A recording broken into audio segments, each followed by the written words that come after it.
Hello everyone, my name is Megan. I'm an early education major here. I am actually born and raised in DeKalb, so I live just about 5 minutes off of campus, so that's super convenient for me. I always knew that one day I would be going to NIU, so here we are now.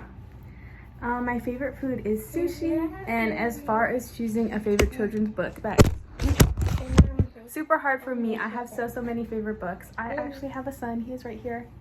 This is Jackson. He's almost 4. He'll be 4 in October. We have books all over our house. We read every single day. One of our current favorites right now is called Elbow Grease. It's about this monster truck. He is the smallest monster truck, and he's constantly getting bullied and picked on for being so small.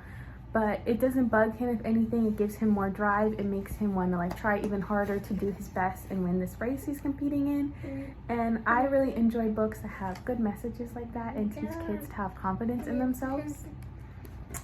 Some academic goals I have set for this semester. I really want to be more on top of my assignments. I feel like there are a few silly little points I missed last semester over things I could have easily accomplished, but it just kind of slipped my mind.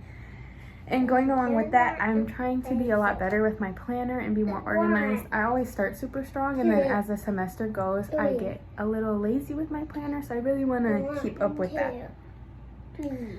Some beliefs I have about teaching reading is the importance of phonics. I feel like I've seen some things online where teachers talk about looking at the whole language and word recognition, but I think phonics is super important. I think it's the best starting area, especially for preschool. We talk about letter recognition and being able to sound things out. I think another big thing for reading, especially in early childhood, is encouraging parent involvement. Reading is not just something that's going to happen at school. You need to read to your kids at home, read things at the grocery store, read street signs, just read.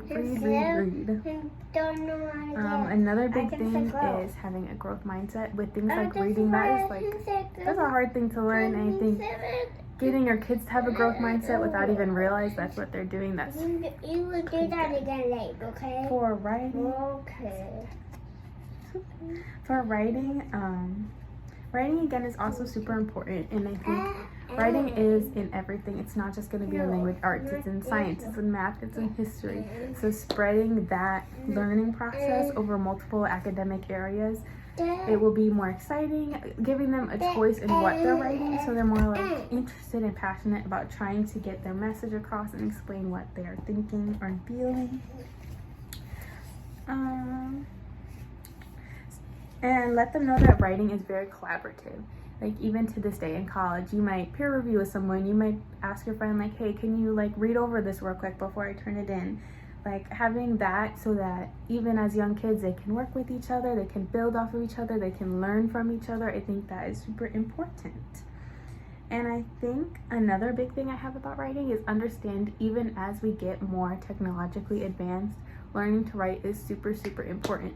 I was having a conversation the other day with my boyfriend's parents, and they were kind of saying they didn't think writing was super important to learn, similar to how we've stopped teaching cursive because cursive isn't used anymore. They're one day writing isn't going to be used. I'm I don't necessarily agree with that. I think writing is super important. When the technology goes out, what are we going to do? We're going to write. Or things like math. I don't think you're ever going to learn math the same way on a computer as you could writing out problems. As far as me learning to read and write in school, I don't remember too much about it. I don't remember much of my early education. But I do remember at home, my mom had those traceable whiteboards. I had them for print and for cursive, and I was constantly had to practice writing on the whiteboards, and I had workbooks at home. And I really appreciate my mom for doing that. Even now, I think I have very good handwriting, and I thank my mother for that. Yes. Yes, I do. Yeah. Some important things from the slides. Number one, I had put our expectations for this class. I think we as future educators really need to respect and follow our professors' expectations set for us, because then when we're in our own classrooms and we have expectations for our students, we're going to want them to follow that. So I think it's important that we respect our expectations that are set for us now. Mom, I'm gonna put this in my bed, okay? Okay, and then I also had the due date slide that goes along with my academic goals this semester, being on top of things, knowing when things are due. That due date slide is amazing, it's beautiful. y'all should look at that. And then finally, I had the developmentally appropriate practice and action. I think that's super important for us to learn. I've heard that many times and I'm starting to become more familiar with it. I think as we go into like our clinicals and our careers, that's something that just we need to know like the back of our hand and get super comfortable with. Yeah, thank you.